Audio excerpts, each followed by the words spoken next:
আসসালামু আলাইকুম বন্ধুরা, আমি টেকনিশিয়ান আলামিন। আপনারা দেখছেন আমার ইউটিউব চ্যানেল ইলেকট্রোডিয়া। এ পর্যন্ত আমাকে ভালোবেসে যারা আমার চ্যানেলটিকে সাবস্ক্রাইব করে আমার সঙ্গে রয়েছেন তাদের সবাইকে অসংখ্য ধন্যবাদ। যারা এখন পর্যন্ত আমার চ্যানেলটিকে সাবস্ক্রাইব করেননি তাদেরকে বলবো এলসিডি এলইডি টিভির বিভিন্ন কাজের সমস্যার সমাধানের ভিডিও পেতে প্লাস ইলেকট্রনিক্স বিভিন্ন টিউটোরিয়াল পেতে আমার চ্যানেলটিকে সাবস্ক্রাইব করে অবশ্যই আমার সঙ্গেই থাকবেন। বন্ধুরা, সবাইকে রমজানের শুভেচ্ছা জানিয়ে আজকে আপনাদের সঙ্গে শেয়ার করব 24 ইঞ্চি একটা এলইডি টিভির মূলত প্যানেল সমস্যা। এই প্যানেল সমস্যা কিভাবে রিপেয়ার করা যায় সে ব্যাপারে আপনাদের সঙ্গে বিস্তারিত শেয়ার করব। প্রত্যেকটা প্যানেল রিপেয়ারের ক্ষেত্রে প্যানেলের যে সিমটমটা রয়েছে সেটা অনেক গুরুত্বপূর্ণ ভূমিকা পালন করে। সো বন্ধুরা, আমি এখন টিভিটিকে স্ট্যান্ডে রিলিজ করব। রিলিজ করার পরে এটার প্রবলেমটাকে ভালোভাবে ভেরিফাই করব অ্যান্ড দেন সেই অনুসারে আমরা স্টেপ বাই স্টেপ কাজ করার চেষ্টা করব। বন্ধুরা, দেখতে পাচ্ছেন আমাদের টিভিটিতে এখানে রেড লাইট ইন্ডিকেটর গ্লো করতেছে। আমি যদি স্ট্যান্ড বাই রিলিজ করি, স্ট্যান্ড বাই রিলিজ করার পরে আমাদের সিমটমটা ভালোভাবে খেয়াল করুন।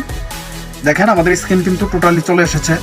আসার পরে দেখেন 10 সেকেন্ডের মধ্যেই 5 সেকেন্ডের মধ্যেই কিন্তু আমাদের ডিসপ্লে চলে গিয়েছে। এখানে কিন্তু আমরা এই কর্নারে কিছু বার দেখতে পাচ্ছি, লাইন দেখতে পাচ্ছি এই কর্নারে। এটা হচ্ছে মূলত প্রবলেমটা। আমি যদি আবার টিভিটিকে সেকেন্ড বারের মতো এটাকে স্ট্যান্ড বাই রিলিজ করি, স্ট্যান্ড বাই রিলিজ করার পরে এটাকে যদি ভেরিফাই করি যে মূলত প্রবলেমটা কোত্থেকে হচ্ছে এটা বোঝার জন্য, দেখেন আমি টিভিটিকে স্ট্যান্ড বাই রিলিজ করলাম। করার পর দেখেন আমাদের স্ক্রিনটা চলে আসছে। আসার পর দেখেন আমাদের এখানে কিন্তু চিকন লাইন দেখতে পাচ্ছি আর পুরা স্ক্রিন কিন্তু আমরা ব্ল্যাঙ্ক দেখতে পাচ্ছি। তো বন্ধুরা, এইটা হচ্ছে মূলত আমাদের প্রবলেমটা। আমি আমাদের টিভিটিকে এখন ওপেন করে নিব। ওপেন করে নেওয়ার পরে আমি মূলত এটার যে প্রবলেমটা আছে সেটা আপনাদেরকে শেয়ার করব।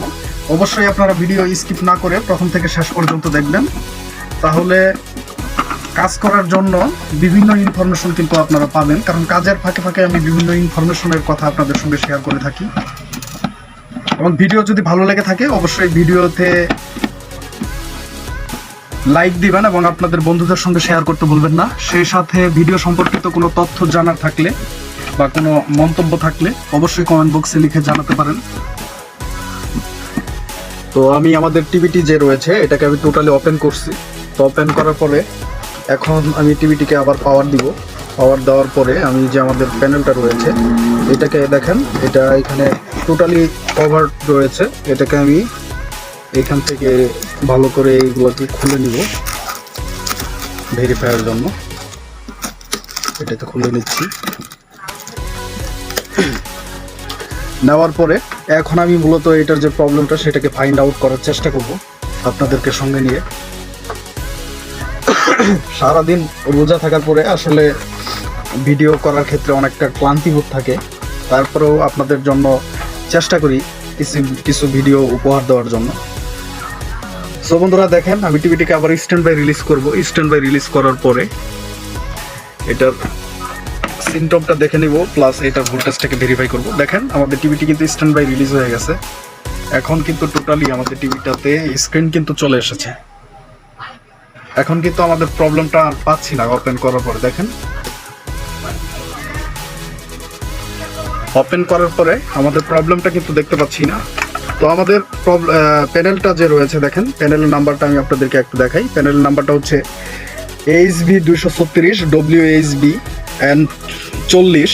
এটা হচ্ছে আমাদের মূলত প্যানেলের নাম্বার HB 236 WHB and 40। তো এর আগে এই প্যানেলের উপরে আমার ভিডিও দেওয়া রয়েছে। তো সেক্ষেত্রে প্যানেল নাম্বার ছিল আপনার N41। তো একই সিরিজের। তো এই প্যানেলগুলোতে মূলত আমাদের যে প্রবলেমটা হয় সেইটা হচ্ছে আমাদের যে সিমটমটা আমরা দেখতে পাচ্ছিলাম। তো এই সিমটমটা হচ্ছে আমাদের মূলত আমাদের এই প্যানেলের গেট লাইন থেকে এই ধরনের প্রবলেমগুলো কিন্তু ক্রিয়েট হয়। সো এখন যেহেতু ছবি আমরা পারফেক্ট দেখতে পাচ্ছি, দেখার পরে তো এইটার ভোল্টেজগুলো কিন্তু টোটালি পারফেক্ট এখানে থাকার অবশ্যই কথা। তো আমি ভোল্টেজগুলো মেজার করলাম না, অন্যান্য ভিডিওতে এইগুলো ভোল্টেজ সম্পর্কে মেজার করা হয়েছে। তো সেই সম্পর্কে ইনফরমেশন নেওয়ার জন্য আপনারা সেই ভিডিওগুলো কিন্তু দেখতে পারেন। বন্ধুরা, দেখেন প্রবলেমটা কি হয়েছিল। আমাদের যে কফগুলো রয়েছে এইটাকে মোটামুটি ভালো করে ভেরিফাই করা দরকার, এটাকে ক্লিন করা দরকার। অনেক সময় এইগুলাতে এই কফের যে গেট সিগন্যালগুলো গিয়েছে, এইগুলাতে কার্বন পড়ার কারণে, ময়লা পড়ার কারণে কিন্তু আমাদের অনেক সময় এই ধরনের প্রবলেমগুলো হয়, অথবা গেট লাইন শর্টের কারণে এই ধরনের প্রবলেমগুলো ক্রিয়েট হয়। তো আমাদের টিভিটা ক্লিন করব আমি। টোটালি ক্লিন করার পরে এটা যদি ভালোভাবে আপনার চলে, কোনো যদি সমস্যা আমরা না পাই, সেক্ষেত্রে আমরা অন্য কোনো স্টেপ অবলম্বন করব না। তো এই ধরনের সমস্যার ক্ষেত্রে আমরা ফার্স্ট ভালোভাবে এটাকে এনসি ক্লিনারের মাধ্যমে এটাকে ক্লিন করব। তো প্রত্যেকটা কাজের ক্ষেত্রে আমরা এর আগেও একটা ভিডিওতে আপনাদেরকে বলছি, এই প্যানেলে সাধারণত এই ধরনের প্রবলেমগুলো আমরা দেখি। তো সেক্ষেত্রে আমরা এনসি ক্লিনারের মাধ্যমে এটাকে ভালো করে ক্লিন করে নিব। ক্লিন করার পরে যদি আমাদের প্রবলেমটা রিপেয়ার হয়ে যায়, সেক্ষেত্রে আমি মনে করি যে স্টেপ নেওয়ার তেমন কোনো কিছু নাই। তো আর যদি কাজ আমাদের না হয়, সেক্ষেত্রে সেকেন্ড স্টেপে আমাদেরকে কাজ করতে হবে, মডিফাই করার চেষ্টা করতে হবে। প্রবলেমটা যদি সেকেন্ড টাইম ক্রিয়েট হয়, তো সেক্ষেত্রে যেটা বলবো, ফার্স্ট টাইম আমাদেরকে এটা এনসি থিনারের মাধ্যমে ক্লিন করতে হবে। ক্লিন করার পরে সেটাকে আপনার লং টাইম চালিয়ে দেখতে হবে, 2-3 ঘন্টা চালিয়ে দেখতে হবে আমাদের টিভিটাকে। 2-3 ঘন্টা চালানোর পরেও যদি আমাদের প্রবলেমটা ক্রিয়েট না হয়, তাহলে আমরা কাস্টমারের কাছে ডেলিভারি দিয়ে দিব, এবং চার্জটা কিন্তু অবশ্যই কম করতে হবে। আর 2-3 ঘন্টার পরে চালানোর পরেও যদি আমরা প্রবলেম সেকেন্ড টাইম এই ধরনের প্রবলেমগুলো দেখতে পাই, তো সেক্ষেত্রে প্রবলেম অনুযায়ী আমাদের কাজগুলোকে ভেরিফাই করে দেন আমাদেরকে রিপেয়ার করতে হবে। তো আমি মোটামুটি এটাকে ক্লিন করে নিয়েছি।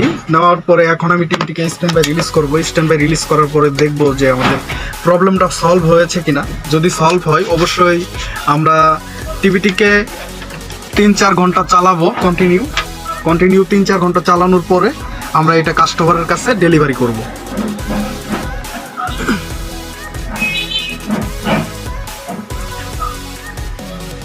বন্ধুরা, আমি টিভিটিকে স্ট্যান্ড বাই রিলিজ করছি।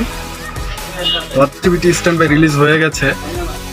দেখেন, আমাদের প্রবলেমটা কিন্তু টোটালি সলভ হয়ে গেছে। আমাদের প্রবলেমটা কিন্তু এখন নাই। সো এইটাকে 3-4 ঘন্টা কন্টিনিউ চালানোর পরে এটা যদি রেজাল্ট ভালো পাই, সেক্ষেত্রে এটা আমরা কাস্টমারের কাছে ডেলিভারি করব। আমি এখন ডিশ কেমন লাগিয়ে যদি আপনাদেরকে দেখাই, আমরা অনেক টেকনিশিয়ান ভাই রয়েছি, কাজের পূর্বেই আমরা অনেকটা ভয় পাই, ভীতির সন্ত্রস্ত থাকি। দেখেন, আমাদের সিগন্যাল দেওয়ার পরে কিন্তু আমাদের ছবি পারফেক্ট চলে আসছে। মূলত আমাদের ডিশ কেবলটা মানে একটু সিগন্যাল খারাপ থাকার কারণে ছবিটাতে একটু সমস্যা, কিন্তু আমাদের প্যানেল কিন্তু টোটালি ওকে হয়ে গেছে। সো বন্ধুরা, এই ছিল মূলত আজকের ভিডিও। এখান থেকে যদি কিছু মনে করেন যে শিখতে পেয়েছেন এবং কিছু ইনফরমেশন আপনাদের উপকারে আসে, অবশ্যই ভিডিওতে লাইক দিবেন। সেই সাথে আপনাদের বন্ধুদের সঙ্গে শেয়ার করতে ভুলবেন না, এবং ভিডিও সম্পর্কিত কোনো তথ্য বা কমেন্টস থাকলেও অবশ্যই কমেন্ট বক্সে লিখে জানাবেন। ভালো থাকবেন, সুস্থ থাকবেন। দেখা হবে অন্য কোনো ভিডিওতে, অন্য কোনো নতুন কাজ নিয়ে। আল্লাহ হাফেজ।